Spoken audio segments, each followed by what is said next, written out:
ہمارے ذہنوں میں جو معیارات بیٹھے ہوئے ہیں وہ کیا ہے؟ کامیابی پیسے سے ہے، کامیابی جائیداد سے ہے، کامیابی کاروبار سے ہے، کامیابی شہرت سے ہے، کامیابی اقتدار سے ہے. یہ معیارات ہیں. جو جتنا دولت مند اتنا کامیاب، جو جتنا مشہور اتنا کامیاب، جو جتنا پاپولر اتنا کامیاب، جو حکومت پر پہنچ گیا کامیاب، جس نے بڑا کاروبار جما لیا کامیاب، جس نے بہت جائیداد بنا لی کامیاب. یہی ہے اصل میں ساری بس کی گانٹھ. جو تصور کامیابی کا ہوگا اسی کے مطابق آپ کی بھاگ دوڑ ہوگی، اسی کے لیے جد و جہد ہوگی، اسی کے لیے توانائیاں صرف ہوں گی، اسی کے لیے دن رات کی مشقت ہوگی. یہ ہے اصل شے جس کی یہاں نفی ہو رہی ہے. کامیابی دولت سے نہیں، کامیابی شہرت سے نہیں، کامیابی اقتدار اور طاقت اور حکومت سے نہیں، بلکہ کامیابی ہے ایمان سے، عمل صالح سے، تواصی بالحق سے، تواصی بالصبر سے.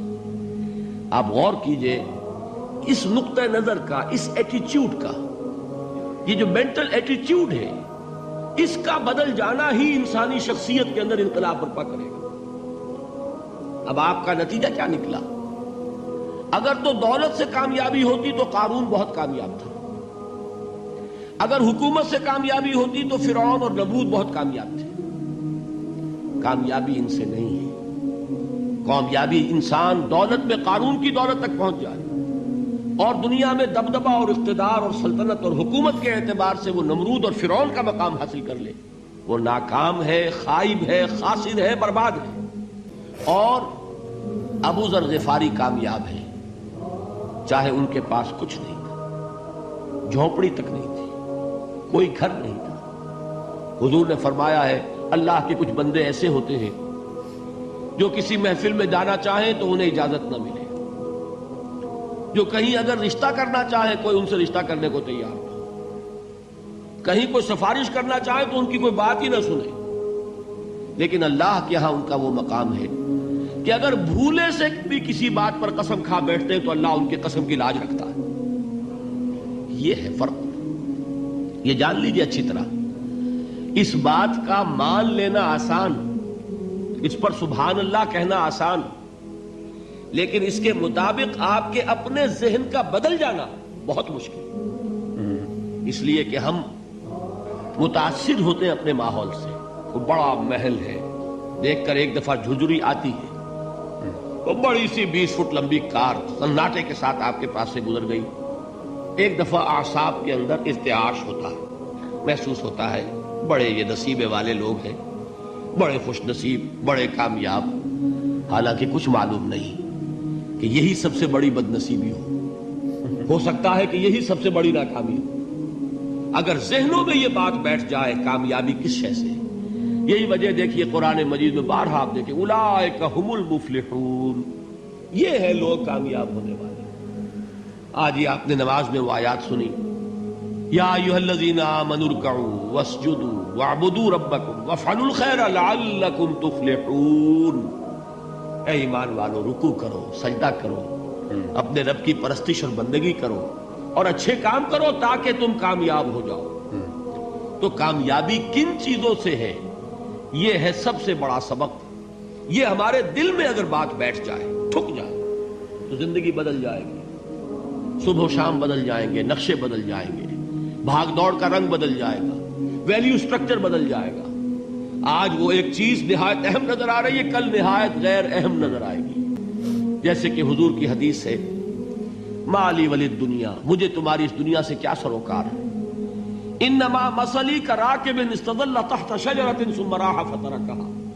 میری مثال تو اس سوار کی سی ہے جو تھوڑی دیر کے لیے ایک درخت کے سائے میں ٹھہرتا ہے سستانے کے لیے، پھر وہ اپنا راستہ لیتا ہے. اسے اس درخت سے مستقل تعلق اس کا نہیں ہے، وہ اس کا گھر نہیں، وہ اس کی منزل نہیں. اسی طرح یہ دنیا میرا گھر نہیں ہے. اب دیکھیے ہم کہتے ہیں انا للہ و انا الیہ راجعون، ہم تو مسافر ہیں، ہم اللہ کے پاس سے آئے، اللہ کی طرف ہمیں لوٹ جانا ہے. کن فی الدنیا کانک غریب و عابر سبیل. حضور فرماتے ہیں دنیا میں ایسے رہو جیسے کہ تم اجنبی ہو یا راہ چلتے مسافر. لیکن یہ طرز عمل کب ہوگا؟ جبکہ یہ آیت ہمارے ذہنوں کے اندر بیٹھ گئی ہو، والعصر ان الانسان لفی خسر الا الذین آمنوا وعملوا الصالحات وتواصوا بالحق وتواصوا بالصبر۔ یہ ہے اصل بات جو میں نے عرض کیا تھا کہ میں بتاؤں گا صحابہ کیوں ایک دوسرے کو یاد دلاتے تھے۔ اس لیے کہ دیکھیے جیسے برف باری اگر ہو رہی ہو، آپ باہر نکلیں گے تو برف آپ کے کپڑوں پر جم جاتی ہے نا، تو آپ جھٹکتے ہیں کپڑوں کو تاکہ برف ہٹ جائے۔ ہمارے ایمان پر اس دنیا میں رہتے ہوئے جب ہم متاثر ہوتے ہیں ماحول سے تو گردہ آ جاتا ہے، برف پڑ جاتی ہے، اس کو جھٹکتے رہنے کی ضرورت ہے۔ اور وہ جھٹکنے کی بہترین اور مؤثر ترین شکل یہی ہے کہ یاد رکھو کامیابی ان چیزوں سے نہیں ہے۔ چمک دمک جو ہے دنیا کی، یہ ساری چمک دمک جو تمہیں رجھا رہی ہے، جو تمہیں اپنے اندر گم کیے ہوئے ہے، یہ لفظ گم پر اقبال کا وہ شعر یاد آ گیا کہ کافر کی یہ پہچان کے آفاق میں گم ہے، اور مومن کی یہ پہچان کے گم اس میں ہے آفاق۔ تم گم نہ ہو کر رہ جاؤ، اس میں مبہوت نہ ہو کر رہ جاؤ، مرعوب نہ ہو کر رہ جاؤ، دنیا ہی کی محبت تمہارے اوپر ڈیرے نہ ڈال دے، تمہارے دلوں کے اوپر مسلط نہ ہو جائے۔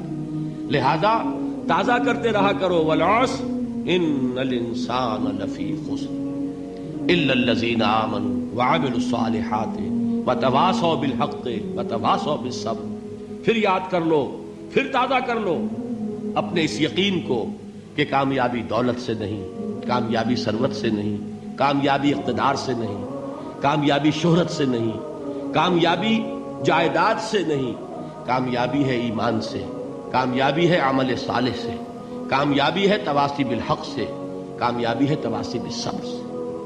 یہ چار چیزیں ہیں کہ جو کامیابی کے لوازم